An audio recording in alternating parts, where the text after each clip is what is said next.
আমি এবার সাদিয়া তাসমিন লুনাকে ডাকবো, অনুরোধ করব। আপনারও 5 মিনিট। আপনি বলবেন একালের ঈদ নয় সেকালের ঈদই সেরা, তার বিপক্ষে। ধন্যবাদ মাননীয় সভাপতি। সময় পরিবর্তনশীল, আর তার থেকেও বেশি পরিবর্তনশীল হলো আমরা মানুষ।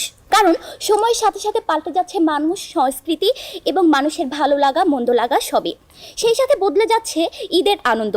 প্রতিটি মুহূর্ত আমাদের স্মৃতি নিয়ে আসে, আর এই স্মৃতি মন্থর করতে করতে আমাদের জীবন চলে যায়। ধন্যবাদ মাননীয় সভাপতি, বিজ্ঞ বিচারক মণ্ডলী এবং উপস্থিত সবাইকে ঈদের শুভেচ্ছা জানিয়ে আমি আমার বক্তব্য শুরু করছি। আজকের বিতর্কের বিষয় একালের ঈদ নয় সেকালের ঈদই সেরা। আজকের বিতর্কের বিষয় শুনে আমার মনে হলো এই জন্য এক টাইম মেশিনে চড়ে অতীতের সাথে বর্তমানের তর্ক। আর আমি ও আমার দলের সবাই সঙ্গত কারণেই, যেহেতু আমরা এই প্রজন্মের মানুষ, আমরা একালের পক্ষে অবস্থান করছি। আমার কাছে যেটি ভালো ও প্রিয় মনে হয় সঙ্গত কারণেই সেটি আমার বাবার কাছে বা আমার দাদার কাছে প্রিয় মনে না হতেই পারে। কারণ তাদের কাছে তাদের শৈশবের স্মৃতি যেমন সুন্দর, তেমনি আমার কাছে আমার শৈশবের স্মৃতি সুন্দর।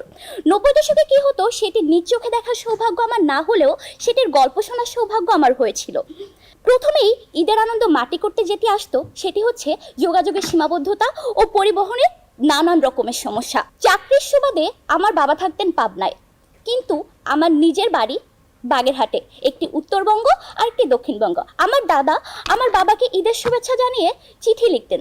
6 মাস আগে ঈদের শুভেচ্ছা জানিয়ে তিনি চিঠিতে লিখতেন, বাবা তোমাকে ঈদের শুভেচ্ছা জানাই 6 মাস পরের। এখন আপনি ভাবুন, যদি 6 মাস পরের ঈদের শুভেচ্ছা আপনি এমনও হতো যে 1 বছর পরে পেতেন, তখন আপনার কেমন লাগতো?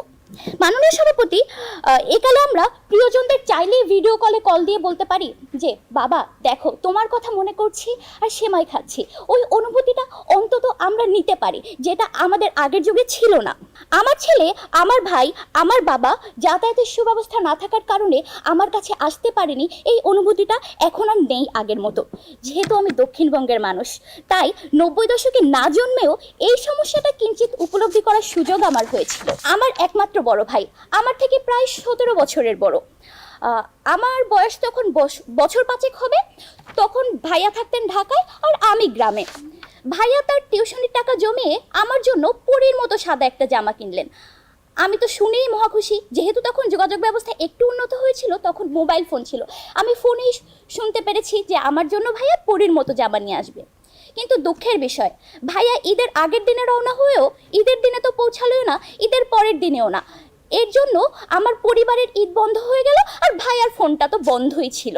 মাননীয় সভাপতি, এটা যদি হয় আমাদের 20 শতাব্দীর শুরুর দিকের কথা, তাহলে 90 দশকে কি হতো আপনারা অবশ্যই আন্দাজ করতে পারছেন। কিন্তু এখন অনলাইনে জামার মেলা, আমরা চাইলেই আমাদের পছন্দ মতো জামা কিনে নিতে পারি। আগে ঈদ উপলক্ষে শুধু ঐতিহ্যবাহী পোশাক পরা হতো, যেখানে এখন ফ্যাশনে এসেছে বৈচিত্র্য। গেল যোগাযোগ আর কেনাকাটার বিষয়। এবার বলি বিশ্বায়নের জন্য কি কি সুবিধা হয়েছে। সেকালে ঈদ ছিল শুধুমাত্র স্থানীয় উৎসব, কিন্তু এখন নানান দেশের নানা সংস্কৃতির সংমিশ্রণে এমন হয়েছে যে ব্যাপারটা যে আমরা চাইলেই যে কোনো দেশের যে কোনো সংস্কৃতিকে অনুসরণ করতে পারি। সেকালে ঈদ উপলক্ষে দেশের বাইরে ঘুরতে যাওয়া ছিল অনেকটা স্বপ্নের মতো, কিন্তু আমরা চাইলেই এখন বিমানের টিকিট কেটে আমরা দেশের বাইরে পাড়ি জমাতে পারি। সেকালের ঈদ আনন্দ ছিল মূলত পারিবারিক, সামাজিক, আর এখন সামাজিক সংগঠনের মাধ্যমে দুস্থ অসহায় মানুষের পাশে দাঁড়ানোর সুযোগ হয়েছে, যেই সুযোগ আগে ছিল না। এখন কারো কাছে ঈদ মানে শুধু ঈদগাহ গিয়ে নামাজ পড়া আর কোলাকুলি করে এসে বাসায় বসে চিন্তা করা যে অমুকের ঈদের জামাটা সুন্দর, আমারটা সুন্দর নয়। তখন মায়েরা নিজের হাতে রান্না করতেন। এই যে দেখেন, মায়েরা নিজের হাতে রান্না করতেন, তারা যে রাতের পর রাত রান্না করতেন, ঈদের আগে 2-3 দিন ধরে রান্না করতেন, তাদের কি আসলে ঈদ বলে কিছু ছিল না? তাদেরও তো মনটা চাইতেই পারে ঈদের দিন আমি গল্প করে কাটাবো, কিন্তু এখন মায়েরা চাইলেই বাইরে থেকে খাবার অর্ডার করতে পারেন। এই সীমাবদ্ধতা এখন আর নেই। তাহলে বুঝতেই পারছেন একালের ঈদ যেন সুপার হিরোর মতো। সুপার হিরো হতে কে না চায়, যেখানে আগের দিনের ঈদ ছিল অনেকটা সাধারণ মানুষের মতো। আসলে সময় বদলেছে, আর সেই সাথে বদলেছে ঈদের আনন্দ। তাই সেকালের ঈদ আর একালের ঈদ দুইয়েরই নিজস্ব সৌন্দর্য রয়েছে। তথ্য প্রযুক্তির এই যুগে এসে একালের মানুষের যেমন লাটিম খেলা থেকে ভিডিও গেম ভালো লাগবে, সেটি স্বাভাবিক। তাই আমি মনে করি কালের প্রেক্ষাপট বিবেচনায় একালের ঈদই সেরা। ধন্যবাদ সাদিয়া তাসমিন।